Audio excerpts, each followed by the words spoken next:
Hello, everybody, and welcome back to the U of T Esports Twitch channel. I'm your host, Spaffles, joined by Kirsten, aka Caprixel, aka the president of U of T Esports. Kirsten, how are you doing tonight?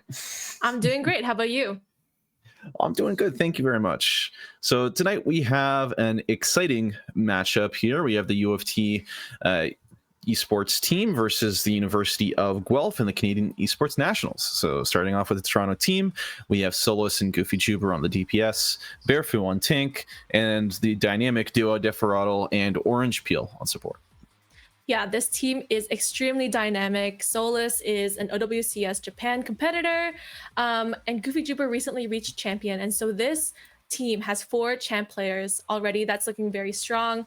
I'm excited to see what they can pull off. Deferatl is also a former OW, I think Overwatch world champion trialer. Orange Peel is also cracked on the brig. So I'm really excited to see what they can do. Bearfu, of course, is just an amazing all-rounder player. So I think this team is looking really strong today. Looking forward to seeing them in action. And their counterparts coming here from Guelph, we have Sarek and Mince on the DPS. We have Endese Mail on Tink, and we have Sok and Threx on support. Yeah, so this team is relatively new to the U of T esports scene. We haven't seen them yet before, but we hope that they'll give us a really great match today. Excited to see what they'll be pulling out based on their heroes on this screen. Let's go take a look at the maps, shall we? Yep, we've got an interesting first map coming up. It's Ilios Control. So, Kirsten, what are your thoughts on Ilios Well? Ilios Well is decided by the coin flip winner, which happens to be UFT. So I think Ilios showcases their heroes extremely well. I like Ilios Well, obviously. I do know that this is a favorite of them. They do scrim this map quite a bit. Bearfoot loves to run like dive tanks on this map. So think about Winston, think about Wrecking Ball here. So I'm excited to see what they'll be pulling out against Guelph for this matchup and what Guelph kind of counters them back with, whether they'll do a mirror or if they're going to go completely opposite directions, because this map is very dynamic. All right, I'm looking forward to seeing it. And as for the bans tonight, each of these teams have the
What do you expect to see from the teams? I mean, as we're going into the Lighthouse, there is going to be a lot of, what we predicted at the beginning here, seeing the Ana getting set up for Toronto up on the high ground, being able to shoot down on people, Bearfu on the Diva. So they're going to be playing a very aggressive forward sort of dive. We have Solus and Goofy Juber, who's most likely going to be rolling out on the Echo Tracer. It's all very standard play here. And while Guelph is opting into a Doomfist on Endase, I can't say I'm surprised. Yeah, for sure. The name definitely alludes to the character they'll be playing. UFT TPing out here and Barefoot on that Diva since that Winston was banned. We'll see how he tries to pull this off. We can see Derek trying to pull off this flank, skirmishing a little bit with the Echo. Falling quite low, actually. And yeah, just doing a little bit poking around here and there. This Echo trying to find some angles, trying to and have this Ana set up high ground. Yeah, it looks like the supports are all set up here. Brig just doing their thing, flinging their flail. Yeah, it's a solid initial trade there, right? They're both jousting each other, trying to see if they can get any, spicy first picks, but the Brigitte is doing a very good job at protecting her carry. University of Toronto does secure the first cap, so they're just playing the waiting game and forcing Guelph to run into them. Whether they decide to go onto the Ana or into the points directly, that's up to them. Mince, though, getting a nice first pick onto Solus, and Daysay finds Zephyratl in the back, so Toronto are now down 2. Never mind, they've equalized things thanks to Barafoo and Goofy Juber. The point is being captured, however, by Guelph. The contest does come through last second, and they are able to keep the point bleeding blue. Yeah, you could never count UFT out in those skirmishes. They were down 2, but UFT quickly recovered, made it an equal trade, and they keep securing that point. And Barefoot with a really nice kill onto that Tracer there, staggering them a little bit longer. Yep, and Toronto, they're just continuing to build up this advantage. Zephyratl, though, getting sniped by the sticky bombs might spell doom for this team as they have a limited resource on the armor packs to keep themselves going. Yeah, Tracer with a pulse bomb active here. Let's see if they'll use it within this fight. Guelph is trying to set up for a hit here. Wu Yang is get stuck by the sticky bomb. Really great kill there by Goofy Jibber. And onto that Kiriko. I think they'll be able to hold off Guelph a little bit longer for this point. Yep, that pulse bomb was immaculate, catching the Wu Yang off guard and ultimately ended up in his demise. The point flip was not able to go Guelph's way, though. Again, they committed 2 members to it. They were not able to see any results. So we'll see if their game plan here changes for the next fight. Yeah, Echo Copy comes out onto the Doomfist trying to protect themselves because they were falling quite low. Sleep goes onto the Doomfist, and Barefoot gets both supports. And I think this is another really great defensive play here by UFT. And they say is going into that Meteor Strike, trying to stall a little bit longer. 96% on the point. Will they be able to touch? Yeah, and Daysay uses the empowered punch to inflict more pain on their enemies. Unfortunately, doesn't get the touch in time because of it. Toronto claim .1 in a pretty convincing fashion. Yeah, that was a really interesting round. I would say that I never really saw any definitive team fights, and maybe just only like, I don't know. I think the whole round was just them fighting fighting with each other to grab that point. But UFC were able to get that first capture on that point and hold it until the very end, 100-0. So congrats to them on that. Let's see how Guelph decide to change up this round. Yep, it does look like Toronto are going to be rolling out here on the ball. It's never mind. I just had to caster curse it, and they're going back onto the Diva. Guelph, though, changing up their back line. They're going to be bringing out the Brigitte, the Kiriko again, but also a Genji this time. So not ultimately changing the shape of their composition very much, but the individual pieces are going to excel at slightly different things. Yeah, for sure. And we see here the Echo just poking around once again, doing the Echo things, trying to catch the Echo at the top, but Barefoot getting 2 once again. The little Echo battle in the air. Mince does take the win, but Barefoot again with 3. Zephyratl with a clean nade kill onto that Kiriko, and they secure the point once again. Yeah, I think the primary strength here that we're seeing from Toronto is they're really denying Guelph from being able to take any of those unified front attacks. They're not giving them enough time to group. They're not giving them enough time to dive onto the supports. And even if they do make it there, they're always able to trade back with 2 or even 3 kills sometimes. So, Guelph really need to find a way to break this formation that Toronto have going. For sure. We see Doofus here in the front of the pack, getting a little bit pressured here by Diva, has to use their block. The Tracer here, Goofy Jibber, is so aggressive. Really nice blink punch onto that Brig, finishing her off. And yeah, Solus beaming that Doofus down. And I think this fight is another wrap for UFT. Yep, these quick short fights, these quick jabs, Toronto keep claiming these kills, and now the point has already worked its way up to 41%. And Toronto also do have ultimates at their disposal. Pulse Bomb goes out onto Brigitte's feet, is not quite able to block it with the shield.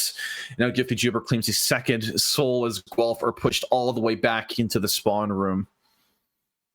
Yeah, and like I said, that was just constant fighting ever since point, 0% on that point. All I've been seeing is Guelph going in one by one, trying to grab, a killer, a limb or two from UFT, but UFT are able to fight back, neutralize, and make sure that they aren't able to grab any sort of advantage onto them. We see the D.Va here pressuring that Genji, has to use the deflect. Goofy Jubber trying to get an angle, but is unable to. We do see a Doomfist trying to touch the point, but unfortunately Sark does fall, and we see a bring 1v1 here with the Echo. D.Va coming in to help. Kabi comes through from the Echo and is able to escape. Oh, just kidding. Fighting with the baby D.Va here with the Doomfist, trying to get that remech damage onto that onto Bearfu, but is unable to really secure anything. But there's the break with that rally. Yeah, I mean, we had it for a moment there, right? Sark was able to secure the kill onto a member of UFT, but then ultimately didn't end up converting into anything. The Doomfist fell shortly after, and then the full-out barrage happened on the point. Now, 99% Guelph are trying to contest here with everything and anything that they've got. Unfortunately, they do not have any ults at their disposal, and should proper contest come through, I'm sure that Solus can get some good copies in and clean that up. So UFT do end up taking the first map 1-0, but again, this is a control map, right? It's very short, it's brief, it's a whole lot of deathmatch brawl type of gameplay. And Kirsten, what do you think this leads into in the rest of our series? Well, I do think this kind of shows us what UFT is going for the rest of the series, making Guelph play their game, making sure that they aren't able to grab any sort of advantage onto UFT, neutralizing every single kill. They're playing very methodically, and they're not allowing Guelph to pick them off without any repercussions. So I think I expect to see a lot more of that calculated play, making sure that they can trade each other well, and making sure that the fights stay even. We are going to a hybrid map, and it is loser picks the map. So what do you expect to see out of Guelph here? I mean, there's a lot of variety, a lot of options when it comes to hybrid. You know, we have, I'm not 100% brushed up on the map pool. Do you have the map pool with you, Kirsten? I do, in fact. So hybrid, we only have 3 options: Blizzard World, Midtown, and Kings Row, the classic. All right. I mean, if we're looking at the way that Guelph have been, choosing to play, I do think that their play style would heavily suit potentially a Midtown. I know it's the least popular probably of the 3 that you mentioned, but if you're playing a composition that relies really heavily on your Doomfist, if it's relying on the Echo to get some nice pot shots and play from a distance and then like swoop in for those last hits with the beam, I think that's definitely where you're going to go. And it depends on what Guelph are feeling, or if they want to keep it true, keep it basic, and pick King's Row, and then try and mechanically outplay their opponents there. Yeah, definitely King's Row would be a tough one, because like every team does scrim that map. Everyone has their strategies, everyone has their picks that they love to play on that map. So it is a very tough map to play overall against a team like UFT. But I do think Midtown could be a very interesting pick for them. And I think we haven't seen that quite often. And UFT might not be as practiced on that Midtown as well. So it's very interesting if they do go that route and to play around that Doomfist. But yet again, UFT does have a ban available. So if Guelph decides not to ban a tank this round, UFT can just take that Doomfist away from their comp, and they'll have to resort to something else. Maybe perhaps like a Ramatra, an Orisa, or a Sigma on a map like Midtown. Yeah, so the loser picks the map, but then who gets the first ban, actually? That's something I need to ask. That's a great question. I honestly have no idea. I think when they did their first bans, they were I think UFT had banned first, and they won the coin flip, and they chose a map. So I'm guessing they the loser also bans the map. Bans the hero with their first pick.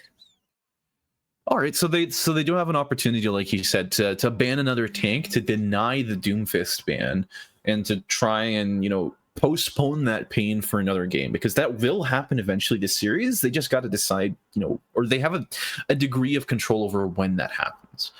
Right. Yeah. Yeah, so I'm curious to see what they go with for the bans. I think the addition of bans in the Overwatch tournaments in general is a great way to kind of make teams a little bit more flexible in their play. You're not going to see the same comps every single time. You're able to force a player off of their comfort pick on a specific map as well. So there's a little bit more of that, I think, more strategy when you're thinking about comps to play on certain maps against certain teams as well. So that's what I really love about this banning system.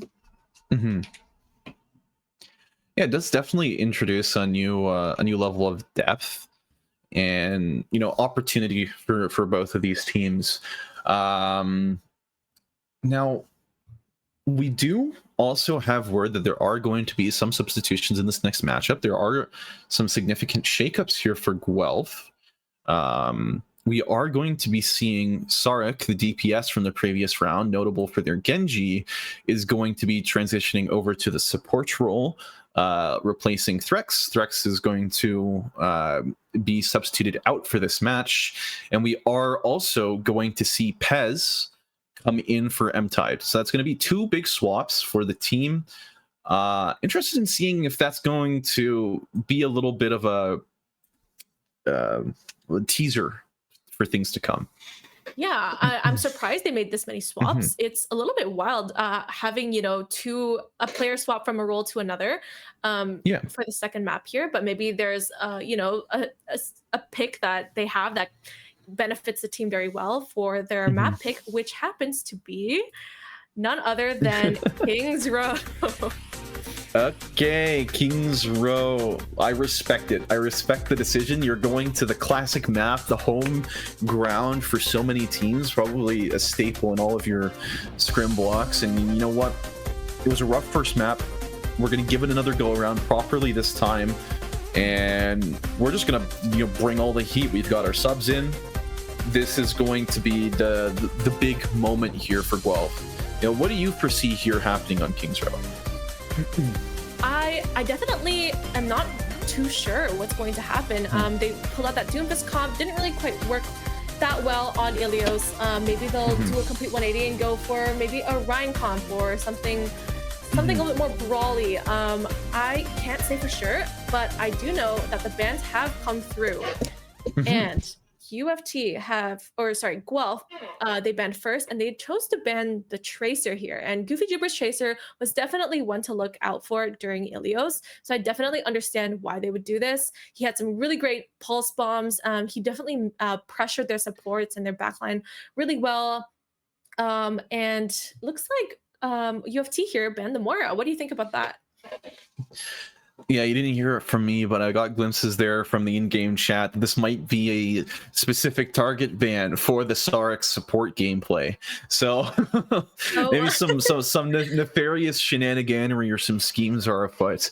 But I mean, regardless, Moira is a really big menace if played in the right hands, especially if you're going to do some of that double flex stuff and you're going to bring somebody else who's going to be carrying the brunt of that healing, and you're going to have your Moira fulfill that dual support / carry role that you will have, right? Because you're having a DPS player play support.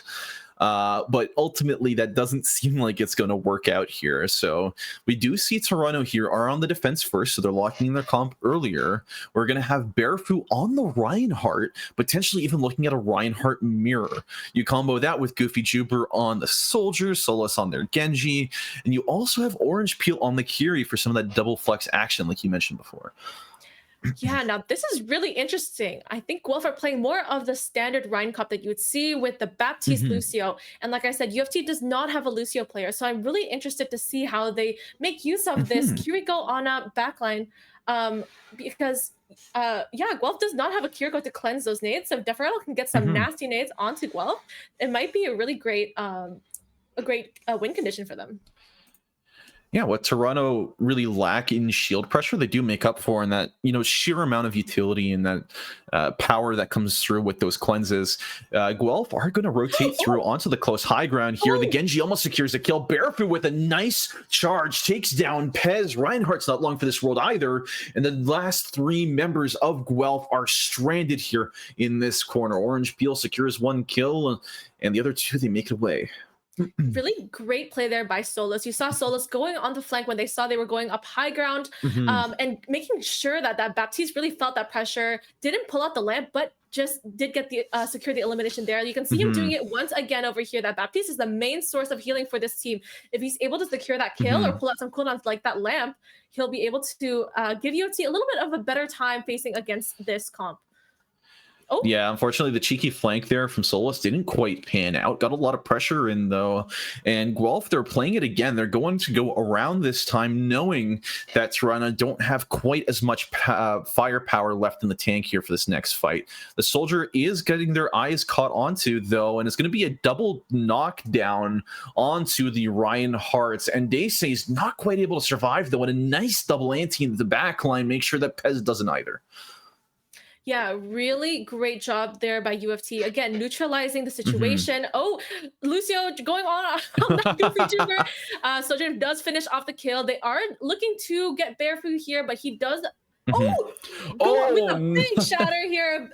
They pulled a blade out from Solus. Solus trying to finish up those kills. Is able to get two, but does get knocked out by Pez. Yeah, I mean... seeing it from the spectator seat, you could see that coming from a mile away. You saw that Barefoot had a full ultimate charged, while Daysay is still sitting at a pretty 50%.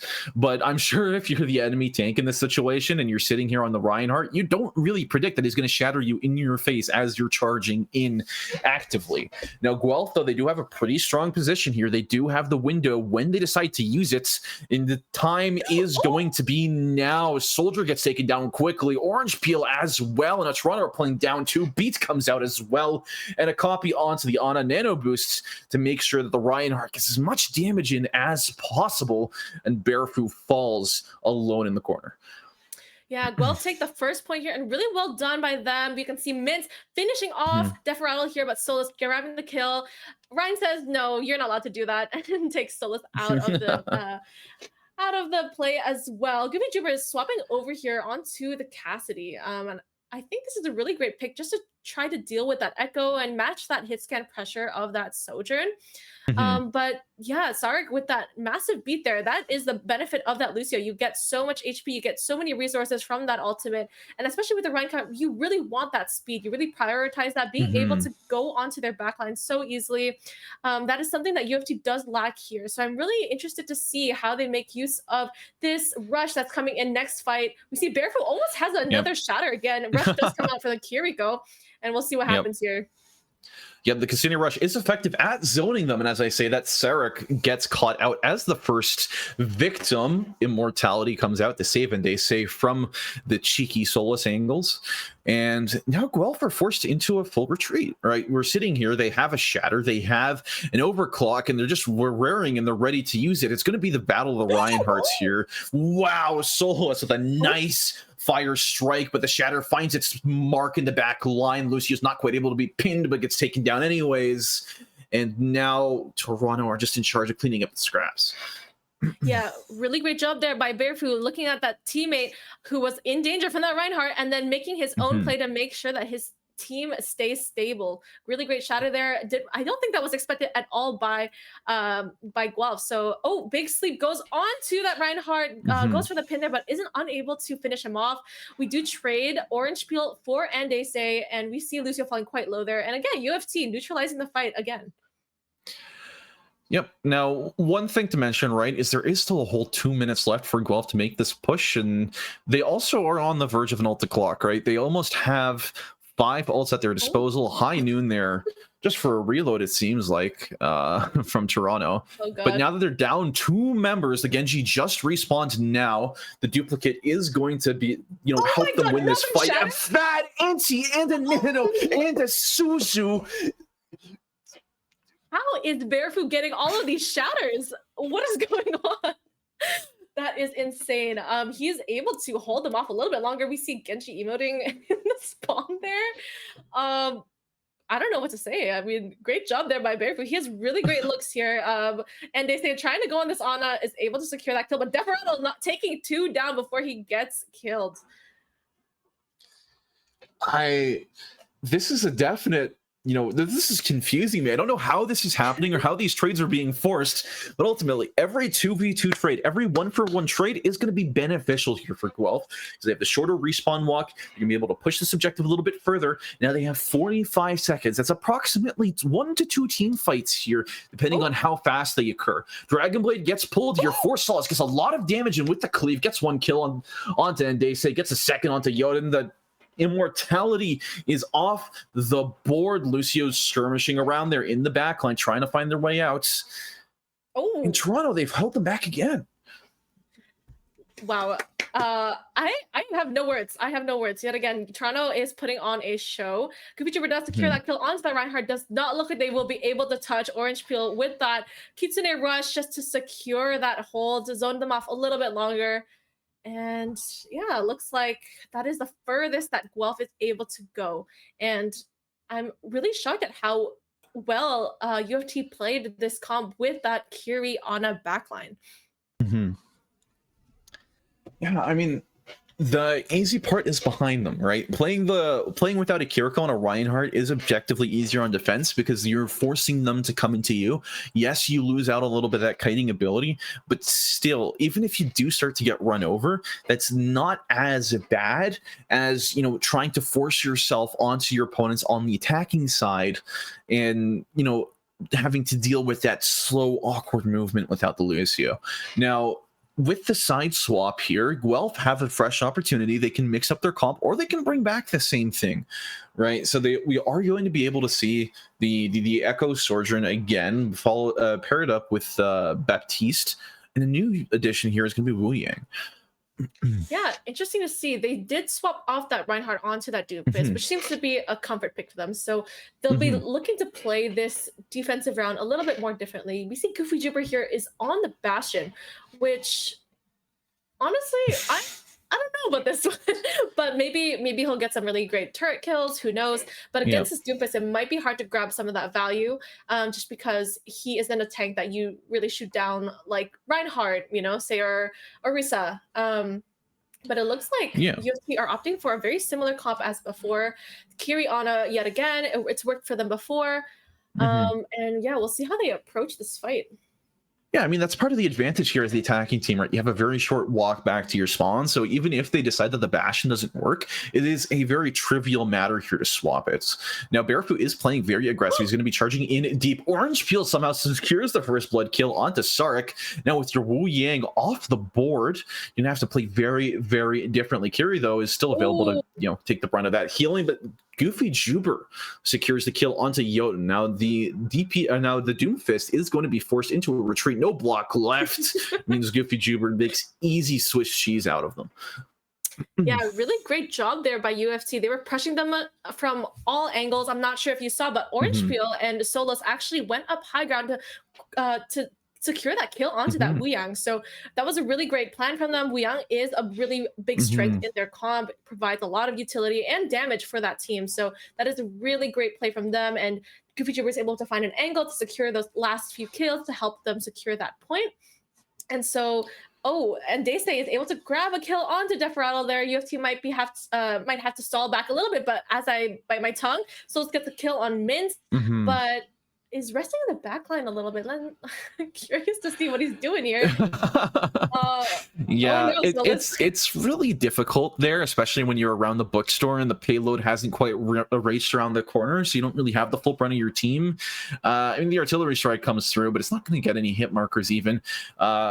Even though Guelph did get that fight win, they unfortunately weren't able to get that really strong position over by the archway near the first point. So this is going to, continue to be more free space for Toronto as they approach that 74-meter mark. Guelph are going to have to engage on them sooner rather than later. Kitsune Rush does come through onto the point. Nobody has fallen victim to the team yet, though. Mintz is in the backline, copies the Ana.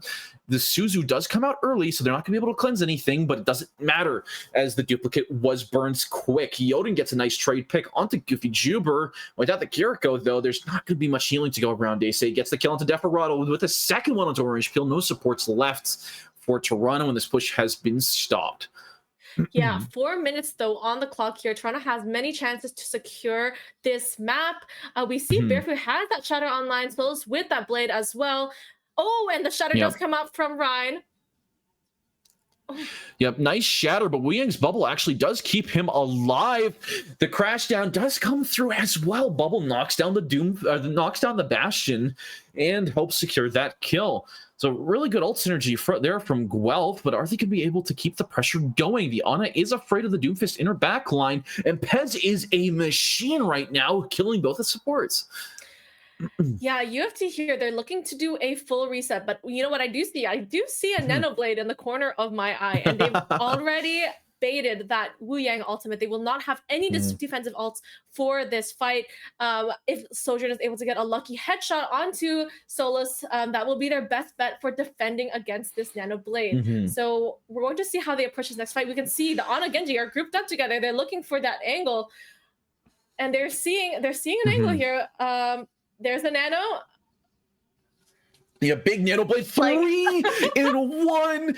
Dash gets it up 4. Is not quite able to make it a pentakill, but it doesn't matter because they win the map anyways. Toronto leads the series 2-0 as they trudge their way onto series point. Yeah, Solus here. I'm guessing this is that Nano Blade.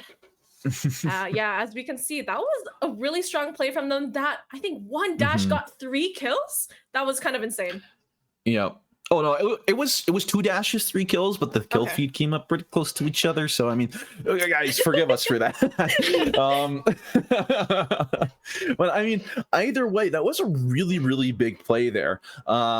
It was a little bit shaky going into it. I saw Desperado whiff the sleep there, and I'm not sure if that was intentional to try and get their attention or not.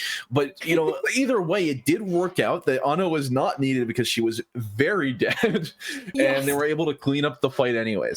Right, so you know, Toronto leading the series 2-0, getting into the next map pick. What are you looking out here for? I'm looking for Guelph to take kind of what works and adapt to UFT's gameplay. They noticed that they didn't have that Lucio during that Ryan comp. I'm wondering if they know that they don't have a Lucio player, because I think this would be a great opportunity for them to. I think the Doomfist was a really strong pick. It did help bring a lot of pressure to that backline. I did see a lot of punches going towards Desperado on that Ana, and so the Doomfist might be a little bit of a nuisance to UFT's backline in that case. But I do believe that the next map is an escort map. So we are looking at Dorado, Shambali, or Route 66. So some of these long-range maps. If they don't ban this Ana again, I do suspect seeing it once because it is just an escort map. It is quite typical. What are you looking at here for Guelph's bans? I mean, Guelph, they don't really have too many options to pick out for, right? They can decide if they want to ban the Brigitte or the Ana. Either way is going to make her a lot more susceptible to these dives. But what has been standing out to me, at least so far, is that there's been a real struggle to get on top of this Ana when she has an established high ground. When the Ana, however, was, you know, forced into attacking, when she was, you know, available ground level or near it, it was very difficult to when the Ana was on ground level or more easily accessible, they were on top of her. She was dying almost every fight. It was a very, very strong look. But as soon as you give her that high ground, she becomes nearly untouchable, and that's sort of where Guelph's game plan seems to fall apart. So that's my rationale behind either an Ana or a big ban here. But what do you think about that?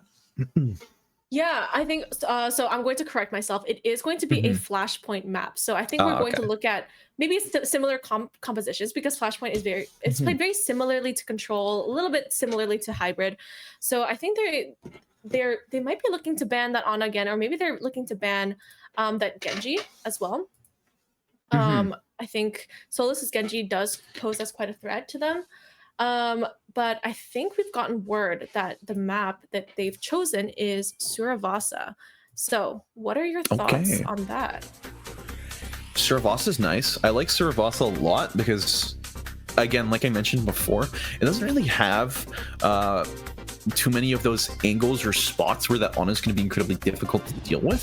So it does open up Guelph to ban someone else and sort of deal with the Ana on their own time, especially since they have shown that they do have a Kiriko player on their team, that they can opt into that Suzu if they decide that they need it.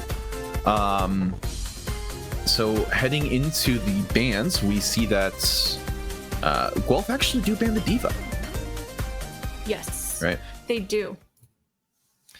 So, Ana left uncontested again, not going to take her off the board, potentially even saving that again for that escort map that we were talking about before. But we do also see Toronto banning out the Doomfist. So they're going in for that, big closeout. I'm sorry, I'm being informed that they can't ban Doom because of the tank pick, like we said. Yep. Yes, so these are the face at ban systems. So I believe if Guelph has banned Diva, which is a tank, they can't ban Doomfist. Although Doomfist would have been a really good ban there for UFT, getting rid of that nuisance in their backline, allowing Defrettle to get those nasty angles. And he does pump out quite a bit of damage as well as Ana. He does land his shots quite a bit. So definitely that Doomfist ban would have benefited UFT a lot. But it looks like they're banning Torb. All right. Torb Not much to say about this one. I do think maybe if they are thinking about playing that Tracer because it cannot be banned again, the turret, as a Tracer alarm does serve pretty well for Guelph there. But I don't know. I think the Torb ban is kind of the default when you don't really have any idea on what to ban next. So I'm not going to fault them for that one. I am excited to see what they decide to pull out on Suravasa. Again, it's a very similar map type to Control and a little bit similar to Hybrid as well. Are they going to run the Doom comp again? Are they going to switch it up? Maybe pull out that Reinhardt again? Who knows? Yeah, I don't quite remember when the changes were made, but the changes to Flashpoint that give you those speed boosters outside of the spawn doors, especially since the maps aren't quite as big as they used to be, that is a really, really nice change. It makes Lucio feel a little bit less necessary. It's still going to be a very powerful tool, especially when it comes to that first point fight or when you're rotating across the map and you have to cross those vast distances. It's going to be very nice. It's going to be very felt for Toronto that they don't have Lucio.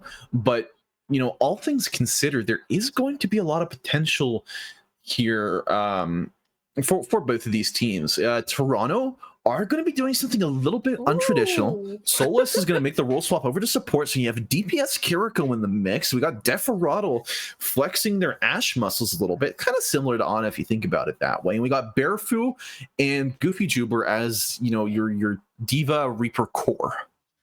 Yeah, I mean, Ash with a nade and a little scope weapon, basically Ana. But we've seen, wow, this is a really crazy swap here. Everyone has changed roles except for Orange Peel. Barefoot with that first opening kill onto Sarek with that Reaper pick. This is a really unconventional comp. It's rare that you see this Mercy pocketed Ash on a map like Suravasa with that Rosaria Reaper comp as well, that brawl type comp. So it's really interesting. And again, they do not have speed.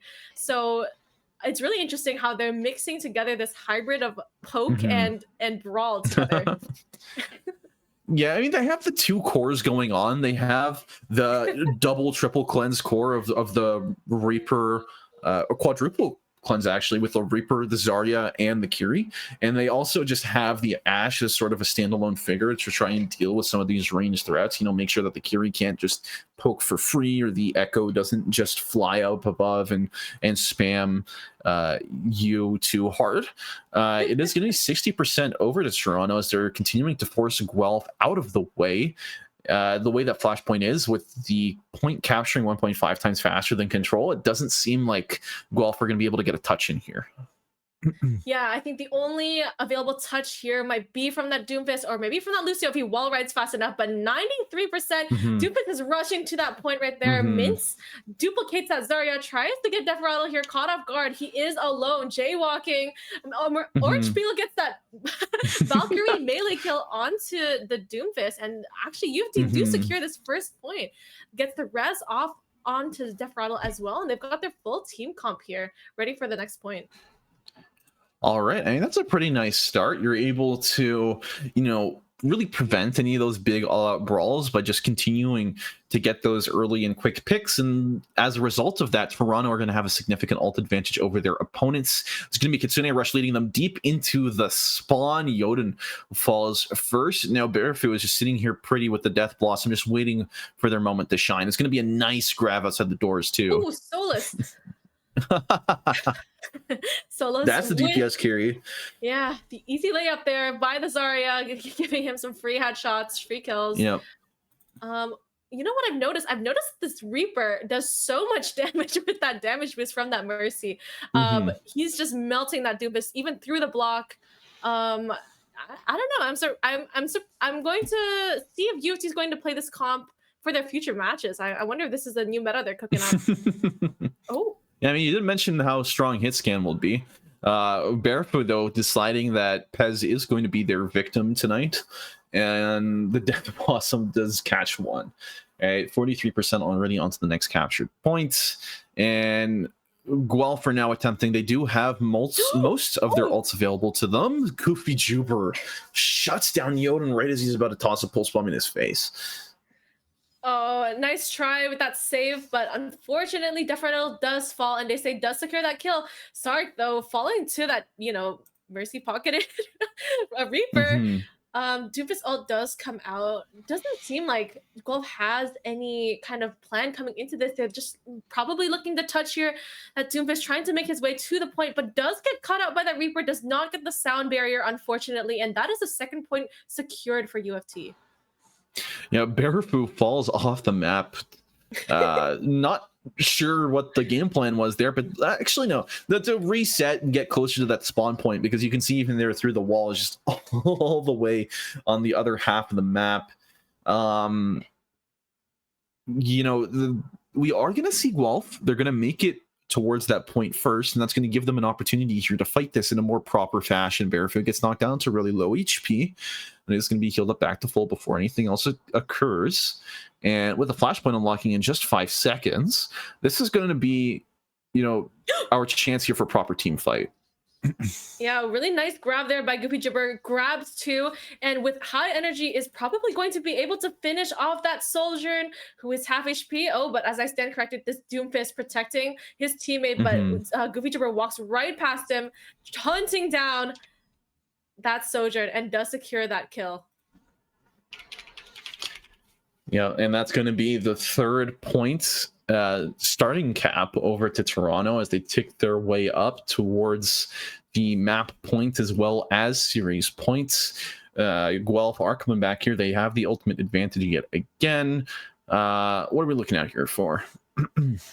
Oh, there's that Bearfu Reaper ult there, but does get killed by Jotun's Sojourn. So this does get a kill onto that Doomfist. And I think they're going to just stall once again this point. They're going to rack up those percentages. Guelph does have 3 ults available. That Doomfist ult, quite easy to get as well, is building up. Solus here looking for a flank, looking for an angle on that cast, but unfortunately the Suzu does not come out in time and is unable to TP to safety. Heining comes up from its mints, and looks like he got Goopy Jibber just for a second, but is unable to finish that kill. Yeah, and they were able to find one. They're able to find 2, and Guelph are making their claim now onto the point. The Kitsune Rush was pretty nice, especially combined with that Sojourn. It's going to be Kitsune Rush from Toronto. You're not quite willing to let go of this point just yet. Solus is in there, pocketed here by the Mercy. He's not going to be able to die quite yet. Does burn the TP, though, and is ultimately going to be taken down by Indese. A great job there by Guelph being able to take that point with only just the Kitsune Rush, right? So that's a really great Yeah. job from them. They're going to have 3 ults available here. That Sound Barrier is a great one to look out for. And they say with a really great kill onto Desperado there, a lot of their damage being gone because, again, Barefoot can only take those close range fights. Mhm. And again, only can do so much with that Mercy. The Mercy does get that res off, though, and that Doom is falling quite low. Wondering to see what they'll do to be able to capitalize on this. But Yep. ooh, The Doomfist ult does restore them to quite a good amount of HP. Is able to back out safely and sound. A grab comes through into the middle of the fight, but so does a beat to neutralize it. Barefoot, however, finds a way to get the kill onto the Cassidy, and now the Sojourn Overclock is looking for its target. The pole dancer is here, and Barefoot survives. The block does come through the Doomfist, but it's not going to be able to negate enough damage. And there you have it. Toronto have claimed the 3rd points on the 3rd map, finishing the series in a 3-0. congratulations to them. All I have to say is, Barefoot, you better watch out. Goofy Jupiter Zarya is a very strong contender for your tank Mhm. position, so don't get too comfortable. Had many great grabs this map, and tracking is going insane as expected from a DPS player. Mhm. And yeah, you can see him just beaming everyone down with that high energy. Nothing really to say there. I think the Zarya Reaper comp is especially strong on maps like um on Flashpoint maps in general, like Suravasa, Mhm. where you're always going to try to be doing that constant brawl to take over that point because it does take up very fast in comparison to other maps like Control or Hybrid. So really great job there by UFT, and they will be moving on to their next group stage game against ETS Esports.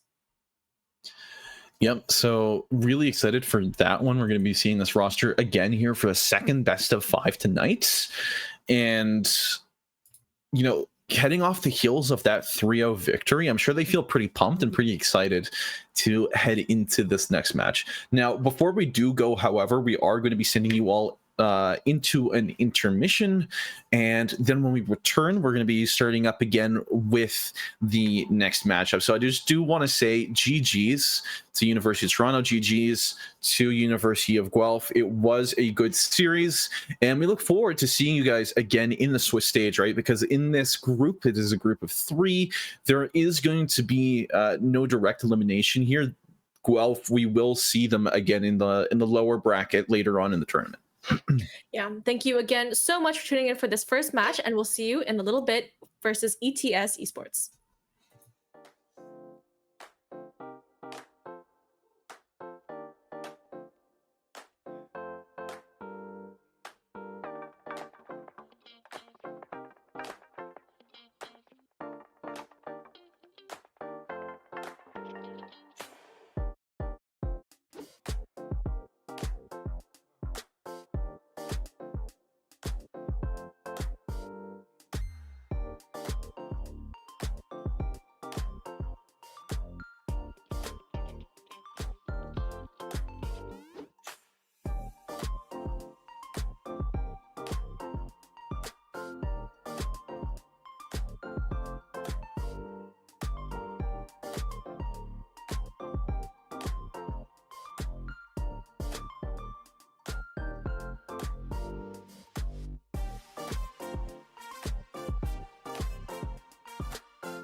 and welcome back everybody to game 2 against ETS Esports. And joined here today is my co-caster for the second game, Justin.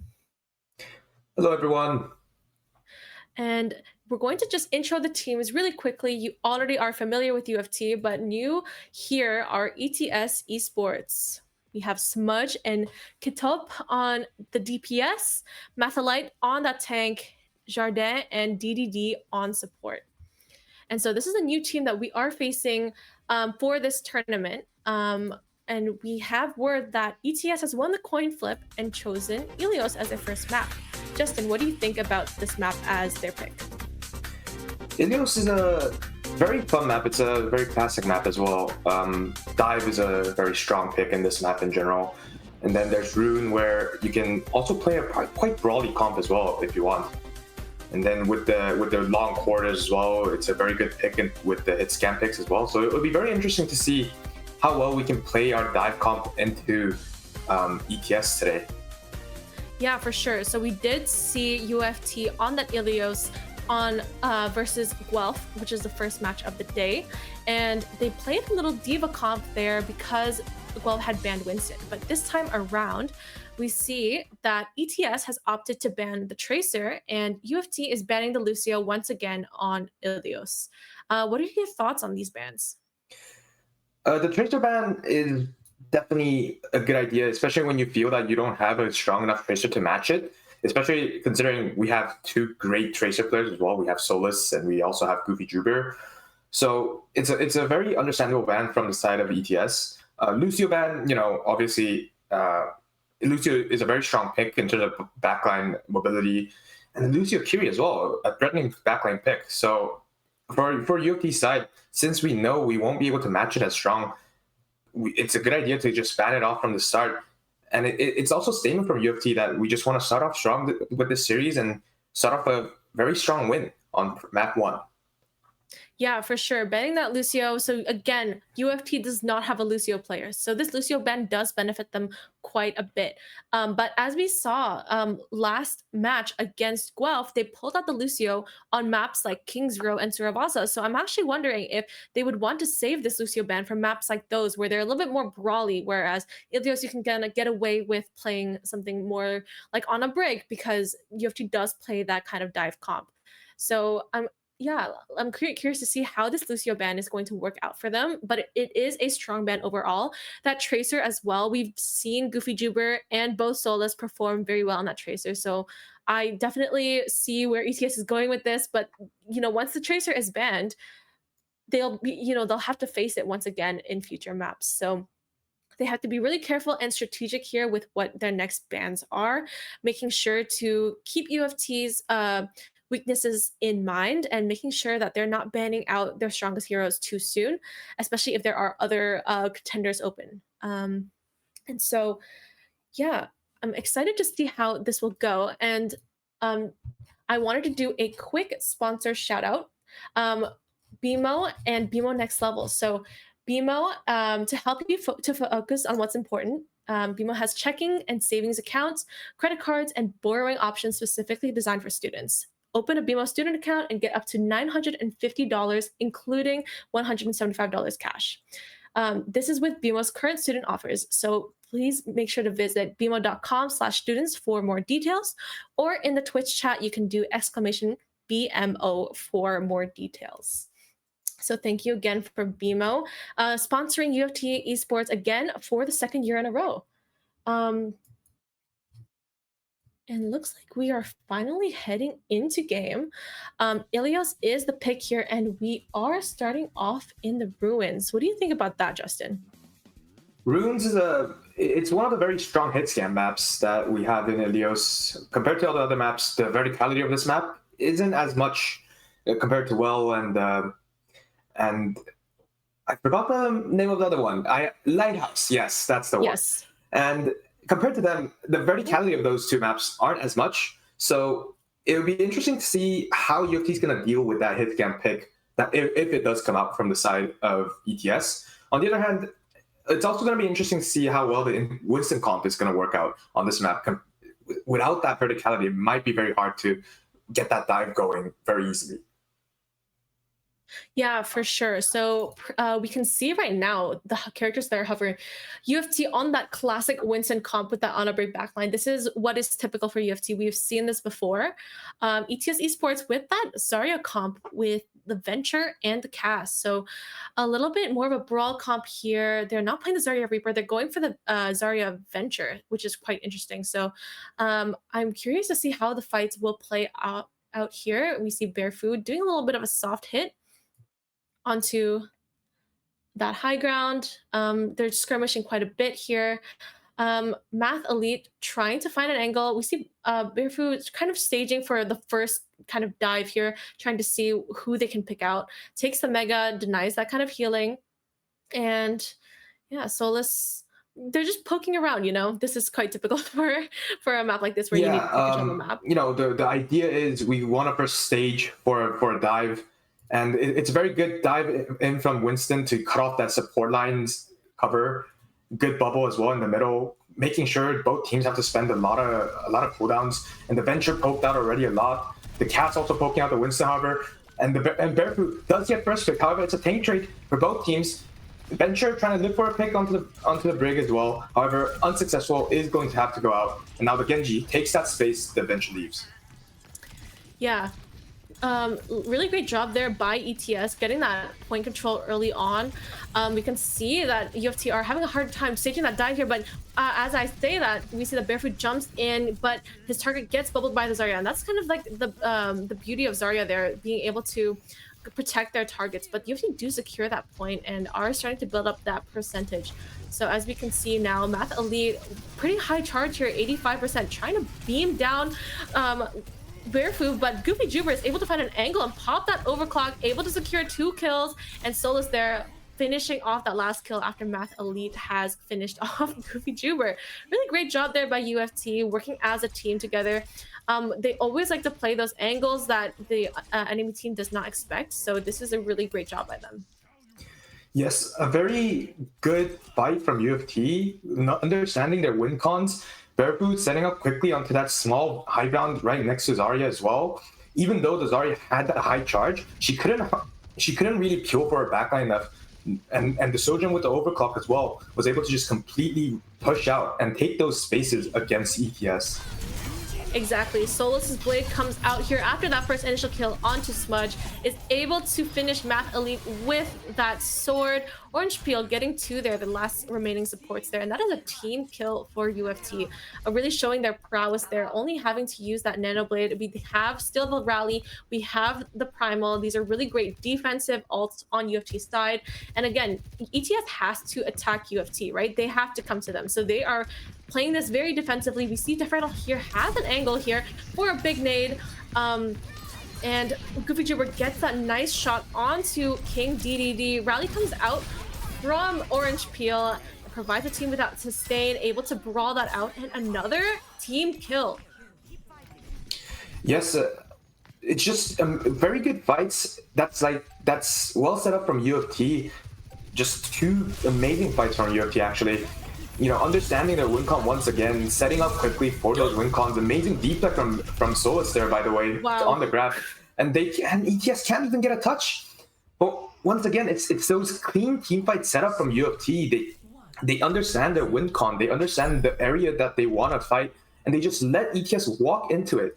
It's like a mousetrap in general. ETS unsuspectingly just walks into those areas and they don't realize what's happening to them, but UFT already surrounded them by the time they've realized, and it's too late for them to start backing out. It's just a very clean team wipe, very clean team fight from UFT. And once again, UFT just showing us why we're such a strong dive team and why we're Winston school, you know? Exactly. So really great job there by UFT. They played it extremely well. ETS Esports going to go for the Winston here, doing a little bit of that tank here, and they're swapping over to Juno. So this is quite an interesting comp. They've got the Kiriko Juno, 2 new supports in Overwatch 2. And we got Orange Peel on the Wuyan this time. I think I'm going to do a little bit more damage, give UFT that extra bit of power against ETS. Venture here looking for a dive, but is unable to find anything. Barefoot putting that pressure back on, but Math Elite is able to secure that kill onto Deferattle. Barefoot finishing off Smudge, and Goofy Jumper falls off the map. A bit disastrous. You don't want Sam jumping off the map by mistake. But well played from the side of ETS, even though it seemed in the early stages that Winston was getting forced out pretty quickly. He was dropping down really, really fast, but the Venture on that backline, and without the break from the UFT as well, their backline sustain isn't as strong as before. So they're well played from ETS, and UFT will now have to start thinking about ways to counter this dive comp that came out from ETS. Yeah, for sure. ETS once again securing that initial, point control on this on Lighthouse here. Solus is on the Genji. Barefoot does get a kill onto King DDD. That is a healer gone. Very impactful kill. Solus able to finish off Smudge there. Tope though, able to kill Barefoot, but that is not enough. Goofy Juber fighting on that point, trying to secure that percentage by killing off the Kiriko there. So great job by UFT, not many casualties, and we're still building up those ults, you know? We have so many ults coming up. We do see Orange Build swapped off of the Wu Yang. I think they, after the first couple of skirmishes, realized it wasn't really working out for them. And I think the Brig here is a really great pick because they are on that Winston and not that Zarya. Yes, it was a very quick change from Orange Peel as well. They understood that without the Brig, the backline sustain won't be as easy as it was before. I believe they thought they'll run out with the Zarya comp again and felt that Wu Yang against the Zarya comp might be better than the Brig, but the Brig, just the quick swap was the difference maker here. And UFP now trying to push back ETS with their push as well. Barefoot contesting point, trying to confirm kill on the Genji as well, and just keeping that point with the Primal as well, just delaying that cap from ETS is already very valuable for UFT. And now UFT, with their member coming back stronger, is able to cap that point with ease. What a show from Barefoot. Solo holding that point. He had the Primal up, and that was essential to keeping that point. Venture does a quite bit of damage, and Barefoot popped that all, making sure that UFC keeps that point advantage here. Solus does have the blade. We have the rally coming up as well, and Goofy Juber 4% until his ult. So we are very healthy in this ult economy, but so are ETS. You can see they have around 4 ults coming back up, 2 support ults included. We see Solus popping that blade, and they do not have the orbital ray to protect themselves against it. Is able to get 3, and is just going to finish everyone. Can he get a 5K? Can he get a 5K? I don't know. The Venture seems pretty convicted that they don't want to die here. Unfortunately, it does fall eventually, and the stall won't be enough from the side of ETS. And it's a very clean 2-0 from map 1. Yeah, great play there at the end by Solus. Being able to get 5 there is very, very impressive. And so good job to him. I'm guessing he'll get the play of the game, of course. And yeah, I think ETS struggled a little bit there on, their ult economy for sure, because they didn't have an orbital ray, they didn't have an answer to this blade. So it's definitely something that they have to be looking for in the future. What do you think they'll be opting to choose in terms of maps and future bans here? So the next game mode is hybrid. Yes, hybrid is, in general, there's not many maps where you can actually play dive as much compared to control point. I think they'll look to go to a map where, Winston isn't able to drive as much. It seems like ETS is much more comfortable on that Zarya combination. So they'll have to take us to a map where they're very much more comfortable with the Zarya and don't have to worry about those flanking angles from the Genji as well. Yeah, for sure. UFT, they're very flexible in their team comp. They have a lot of picks, but that Genji is definitely one that you want to have an answer for, right? I don't think we saw a Genji ban go through in the last match, but maybe that changes here. The Genji does put a lot of pressure onto their backline, kind of making it a nuisance for, a Juno or a Kiri to effectively do their job. So I'm wondering to see what they opt to choose in terms of map and also what they ban. Because remember, with these bans, if you ban a certain character from that role, the other team is not able to ban from that role again. So maybe they want to think about how to use their ban wisely this time so that they are able to save some of their picks for themselves, right? That's right, and it's also a very strategic sense as well. You could try to just protect the protect ban is in a way it's a way to prevent them from banning things that you don't want them to even try to ban. Sometimes if you know that you want to go into a tank matchup and want to force them into a certain tank matchup, it's also a good idea to keep them by banning a tank that you don't even want to ban, right? You could ban like a Doomfist and prevent them from banning Winston if you want. So it's a very strategic way to approach this. So it'll be interesting to see what each team thinks of in terms of that strategy on the bans as well. And it seems like they're gonna take us to King's Row. Yeah, so again, same map order as the one versus Guelph.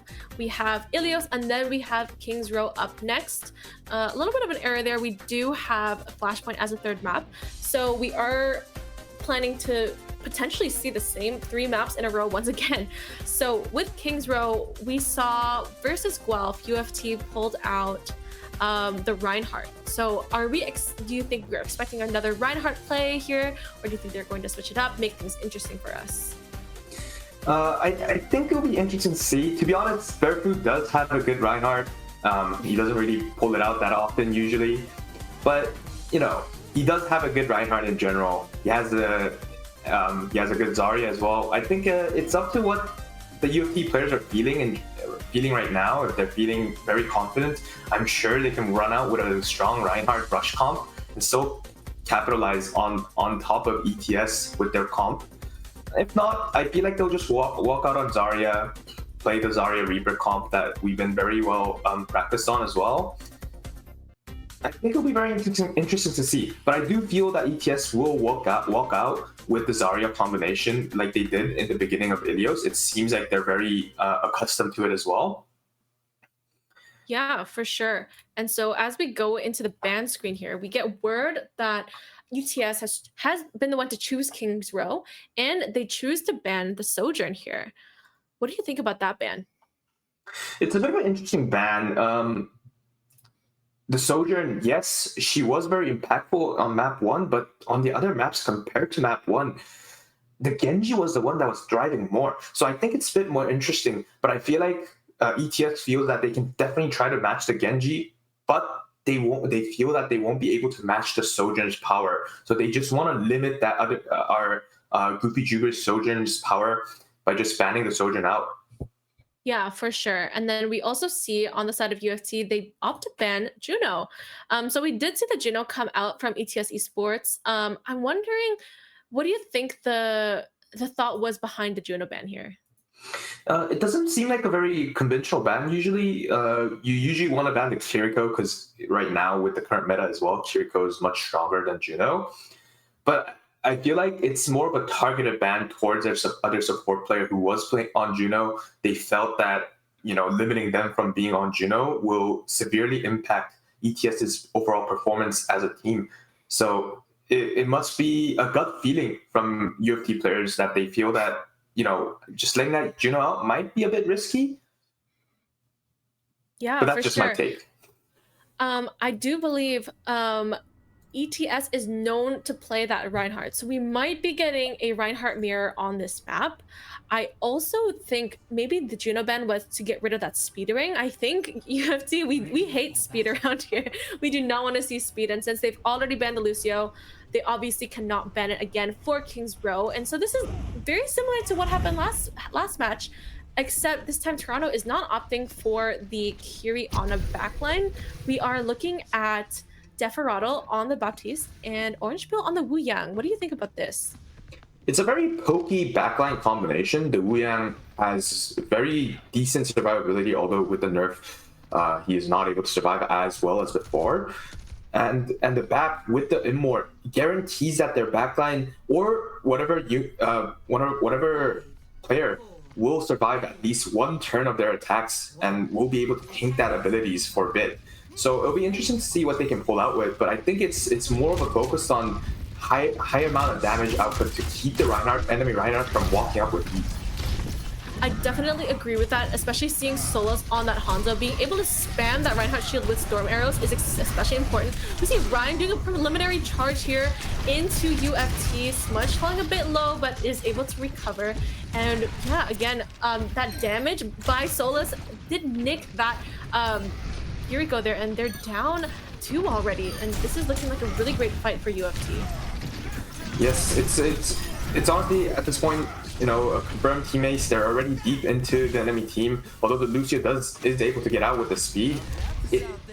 Once you're that deep into enemy area with your Kiriko gone as well, you won't be able to sustain. And UFT just capitalized on top of that, knowing that they don't have their support, just instantly pushed in and got those confirmed kills. Yeah, Goofy Jupiter here with that flank positioning, trying to get something on the supports, is unable to find anything, unfortunately. But is always looking at those flanks, and Solus with that nasty headshot. Oh, but the shatter from Barefoot gets blocked, unfortunately. King DDD does find Goofy Jupiter there with that boop, but UFT clean it up very nicely. Right, that's right. It's a very good teamwork from UFT. They played their cards very well. The Tracer on that flank angle, bugging the enemy backline and their DPS. And the quick pick onto the bench as well. It's the power of the Hanzo spam, right? You gotta be wary of it. And once Venture was all out of cooldowns, it was bound to happen, and it eventually did. Yeah, the high damage output there from UFT. Solus with that dragon. It is not finding anybody, but is zoning the team quite efficiently. And look at those storm arrows, right? Like, that damage is quite insane on the side of UFT. That's right. And ETS just can't find an answer to that spam of Hanzo, right? It's very frustrating sometimes when you realize there's nothing much you can do with the spam coming in from that corridor. And especially for the Reinhardt as well. The moment you drop the shield a single second, the Hanzo arrow just goes through and it starts getting value. So it's a very hard question to answer on the side of ETS. On the other hand, UFT just playing their cards perfectly, playing their cards very calmly as well, just maintaining that poke distance as well. For sure. We see ETS actually swapped onto the Reaper here, so a little bit of that change in comp. They were on that Venture. The Ryan shield is falling so low again. Solus, that Phantom. It's insane. That's right, and the Reinhardt with that shatter, we have all committed from UFT though. The Lucio does fall, and now without that speed on the side of ETS, they're gonna have a hard time trying to kite it out. The Reinhardt trying his best to get out, shatters Barefoot, but Barefoot with that amount of sustain with it, eventually does fall, however does survive for a long time. The Hanzo also shot a Sonar at the Mega, so the Reinhardt can't heal up from it. You know what? Eventually. Respectable play there by Math Elite. You know, showing the Reinhardt dominance, shattering Barefoot there and getting that kill. Also, really smart hack on that Mega there by Solus, but it does not matter. Goofy Jupiter gets a kill onto Kiriko, and you saw him stage up there for the last 3 fights. He was up in the hotel looking for that Kiriko every single time, and this time he finally got her, and that was the plan all along, right? 19 seconds left on the clock. We have the Barefoot Shatter coming up here. Let's see what he does with it. It's only 10 seconds left. It's a really great ultimate to be able to stall the team from coming and touching on the point. You can see him. Yep, big shatter there. The Suzu does nothing. Unfortunately, that change of that Suzu. Unlucky there. Yes, Barefoot eventually showing us that he is the stronger Reinhardt, showing us that dominance once again. You know, it's always, even though you got solo shattered, if you got more on your shatter, that means you won the tank fight. And you can definitely say MTD if you want. Barefoot showing us that his Reinhardt is also a force to bear. Yeah, I would actually argue Math Elite's play onto Barefoot, that solo shatter and that kill, that definitely asserted some dominance there over Barefoot. And I think Barefoot is getting a little bit upset here. So he's going to be pulling out all of his Reinhardt strategies, all of his plays, asserting dominance onto Math Elite here. But they full held that first point 0%. So all UFT have to do is just get that first tick onto this first point, and they've secured map 2. And it sounds like a really easy feat for them. We see Solus is back on that Hanzo, and you have to notice that this Hanzo against that Ryan, it's very effective, right? The storm arrows have really high burst damage, and and with the combination of the Baptiste is also able to punch out so much damage, and you won't really notice it because his gun doesn't feel like it does too much damage, but in the right hands and Deferello's hands, definitely able to give that pressure onto that Reinhardt, making him feel like he can't enter at all because his shield is always down. That's right, and Hanzo just serving that purpose of the shield breaker as well. It's hard, and meanwhile that's happening, the Wuya always just able to go around the shield and hit their backline as well. So the pressure is much higher with it because of that Wuya. And now Defrado moving on to the Zenyatta. Interesting pick with the Junkrat as well. Junkrat hiding in the hotel, trying to get a very sneaky pick onto the Light Weaver there, trying to kill the Kiri as well, but their backline is very low because of the Wuya. Meanwhile, the Reinhardt just abandoned. The backline can't carry because they got the Junkrat on them. It seems like U of T, they will secure this point, or will they secure this point? Oh, now they start the cap, so they will secure this point with ease. And it seems like map 2 will go to U of T again. Yeah. Jordan, they're saying that they wish they could play Guelph instead of Mercenaries. Honestly, great look there by Goofy Jubber on that Junkrat. Junkrat pumps out a lot of damage as well, you have to notice, and finding those angles onto their backline was a really smart plan while Bearfu was holding it up in the front. Solus here with that play of the game, beautiful headshot there onto the Venture. And we see Bearfu with that shatter that unfortunately got blocked. And yeah, really great play there by Solus overall.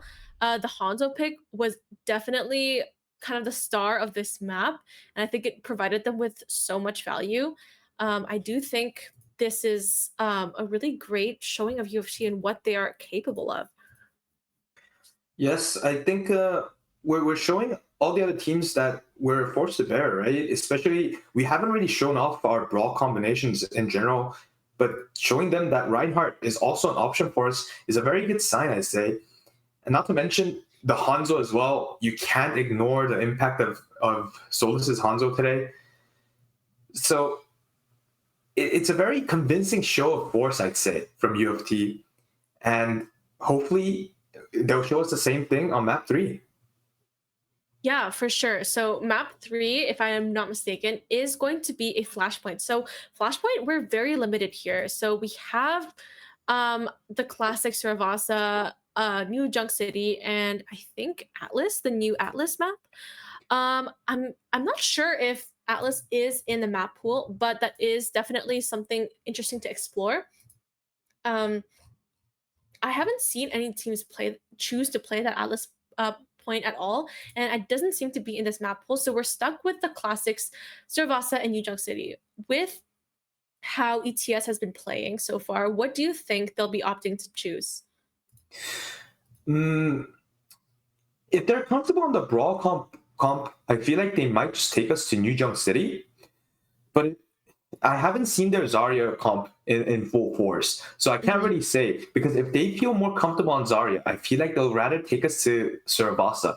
In general, I think a lot of teams, they're not that comfortable with Atlas at the moment still.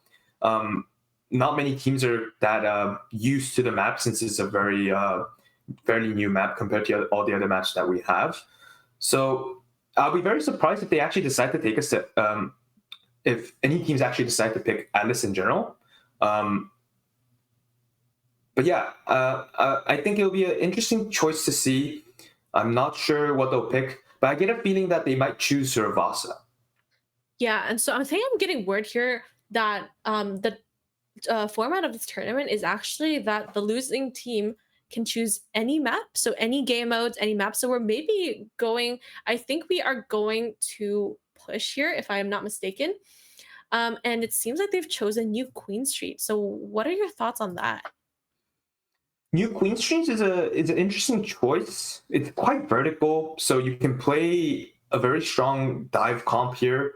But compared to it being very vertical on those second points, the first point, the middle point of where robot stands, it's not as vertical compared to those second points. So it'll be interesting to see if UFT decides to pull out the dive comp.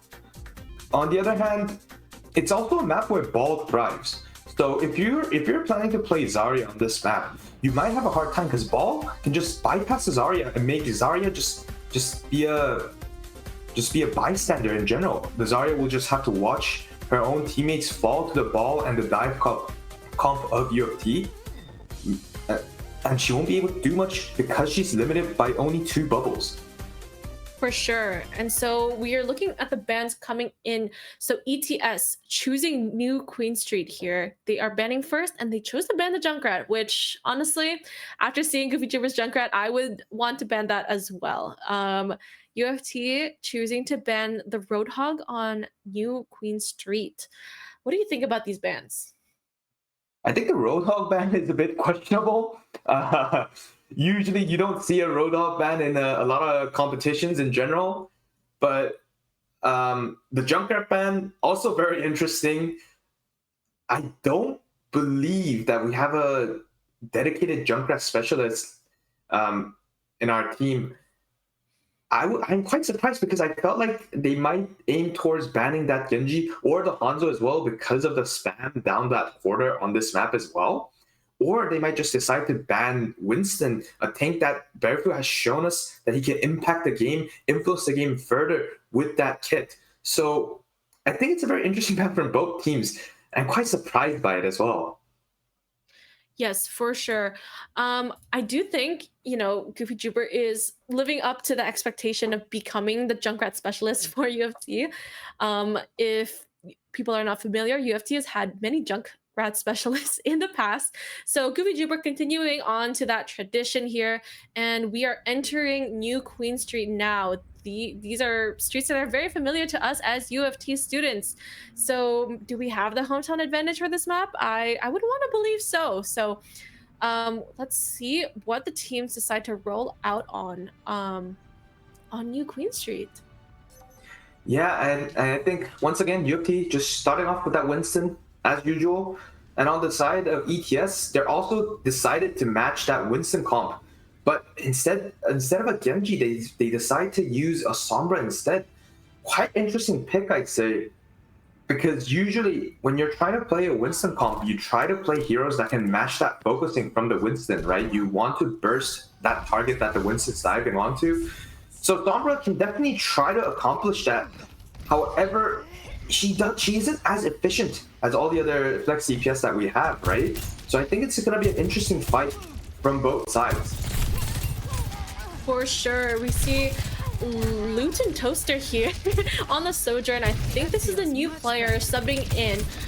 They are utilizing that Sojourn, has 75% charge. Goofy Jibber is staging again for that flank. Like I said, on oh my gosh, gets the Sombra solo and is able to secure that kill. Desperado though on the other side of the map, getting that nade kill onto Tobin. They are down 2 players, making this a 5v3. It's not much longer until they all eventually fall here. But again, what you want to be looking out for is Goofy Jubber on those angles. He's always looking to catch someone off guard, and we've seen him do it many times, right? And so something that ETS has to notice is that you can't be letting your backline run alone. That's right.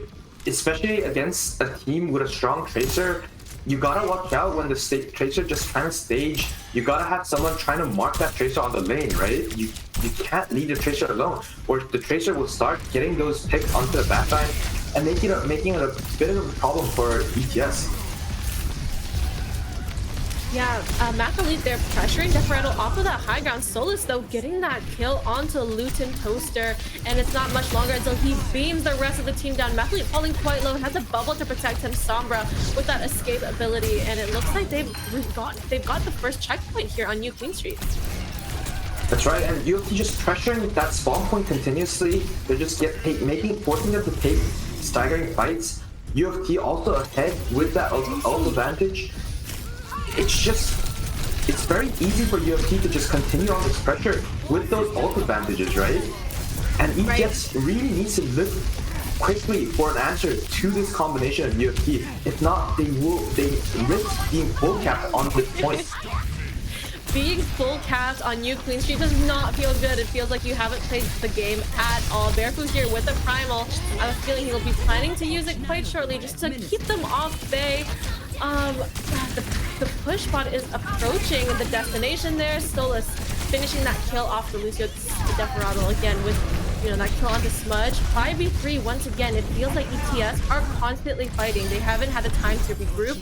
Doesn't seem like they've had a time to have all of their players all together ever since that first skirmish. And yeah, that final Alario ult there from Orange Peel securing that kill on Math Elite. The Sombra EMP does come out though from ETS, but it is not enough to stop UFT. And that might be the quickest map we've ever streamed. I think it might be.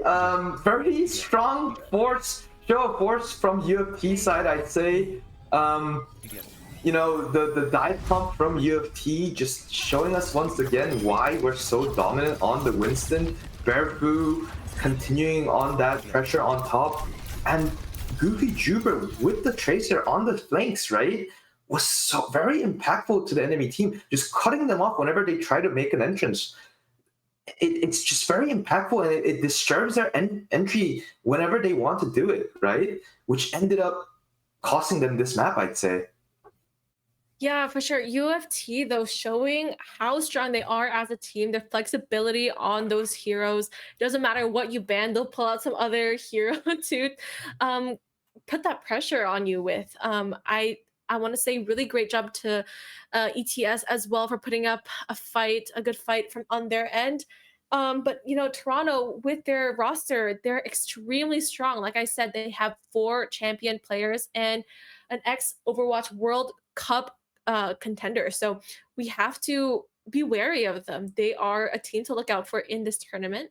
And so winning these 2 matches in the group stage means they are the top seed for their group.